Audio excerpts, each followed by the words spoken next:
Good morning. I'm using a microphone. It's on the end of the it's magnetic, so that's why it's on the end of the knife. Anyways, um people have been requesting a lot and asking a lot about my what happened to my face, what happened to my hands, yada yada. So I'm just gonna make this video to kind of share. So that, when people want to ask, they can just come here. Anyways, so I have a rare genetic condition. It's called Hyaline Fibromatosis Syndrome. I'll put the name in the caption. It's a rare recessive genetic condition.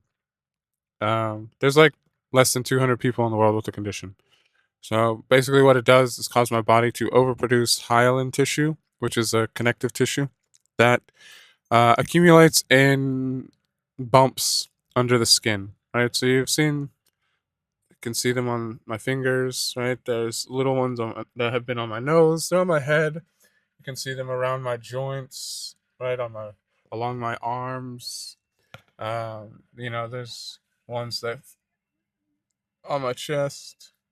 Well, you can't really see them, but there's like a line of them that run down my sides, um, around all my joints, basically. They cause joint contractures around the joints, which is like basically like my joints kind of freezing or locking up. So like I can't fully rotate this wrist.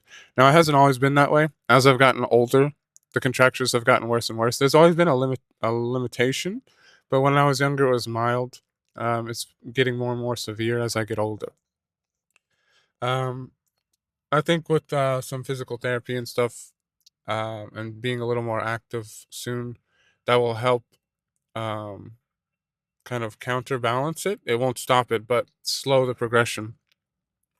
The condition well, I was born with it, but the symptoms didn't show up. The nodules didn't start showing up, or the bumps, until I was 3, 3 or 4.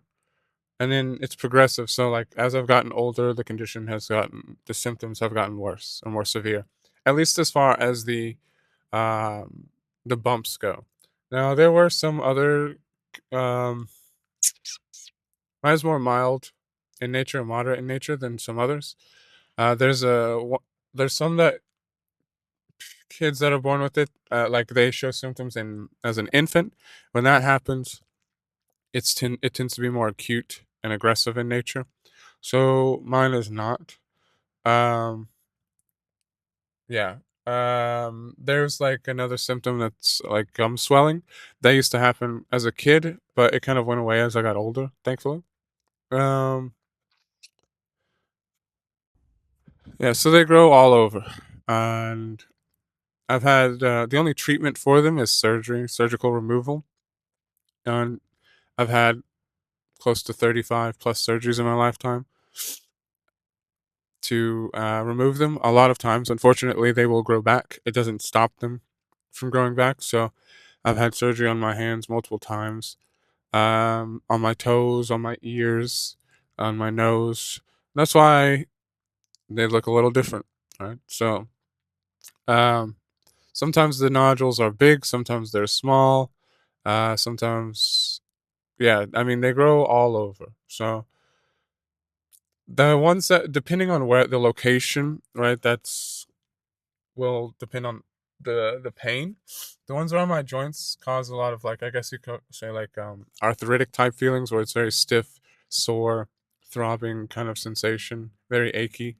Especially after I do any like excessive physical labor, and it's always been that way. It's just a little easier to bounce back from it when I was younger, but as I get older, it gets harder, and the pain is intense, more intense. Um, I try not to take any like medication for it unless it's just necessary because I don't like dependency, and at the same time too, I've kind of lived with it for a long time, so to a degree, I have a higher pain tolerance. But yeah, the surgery, like, okay, on occasion, especially on my fingers and toes, the nodules will, when they get so big, destroy underlying tissue because they're just expanding underneath the skin. So they destroy nerve endings, tissue, bone, things like that. So that's why, like, on a couple of my fingers, I've had partial amputations because for them to remove the nodule or the bumps that were on that finger, they basically there wasn't enough like bone to save. There wasn't enough tissue to save the upper portion. So that part kind of sucks. But yeah, so I've had two partial amputations on, well, two on my fingers, and then all but two of my toes are partially amputated. I can show those in a minute. But yeah, on my thumbs, like they've taken skin grafts before to try to save as much of the tissue as possible. That's why they're darker like that. I did have a car accident back in 2014 where I shattered the bridge of my nose and broke my lower right orbital. So that's why those features can look a little differently. But the nostrils, the disfiguration, that's from my condition and surgery, from nodules repeatedly growing in those areas.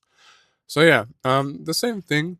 These little tags on my neck and around the crease of my chin. Most of that is the same. It's the same tissue. It's the same stuff. They just showed up in a different form for some reason in those areas.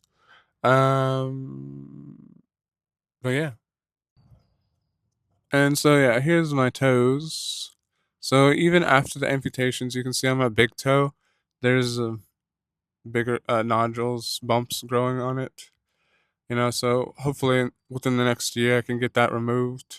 I was planning to last year, but because of my living situation, not able to. And there's also one on my pinky toe that's growing. So those do cause like a lot of discomfort and pain when walking around and things like that. I'm able to do it and push through, obviously, but some days are worse than others. But yeah, most of my toes partially amputated. And like I said, with my left hand, like gripping because I can't fully open my hand. That makes opening things, holding things, even like gripping the steering wheel difficult. I can show you too how I have to kind of hold the steering wheel. So most of the time, since it's a stick, I have to like put it in between my fingers. Typically like this, right? Because I can't get my hand around it without severe discomfort and pain. But I still manage. And so yeah, little things, zipping up bags, picking up things, gripping things. There's a level of discomfort and pain with all of it, a level of difficulty. Even like typing on my phone, it's just with the fat fingers. And so yeah, like the best way to maintain it is through surgery, but needing time off for work and things like that. Just subtle adjustments to my life, subtle adjustments to my day to day. Not even subtle, but significant. My life is not standard, so my condition's not standard, so my life's not standard. But we make it work, right? But again, that's just a little bit. That's the main things about my condition, the main ways it affects me. I appreciate everyone's interest. I don't care for my content to be about my condition, to be about disability. All of this stuff it is what it is. It's not the value that I have. It's not what I want to lead with, and I don't really want like pity or sympathy. But I do appreciate the interest and questions. So feel free to ask whatever. I don't mind answering questions on it. But hopefully this helps alleviate some of the mystery around what's going on with me. Hope everyone has a good day. See you in the next live.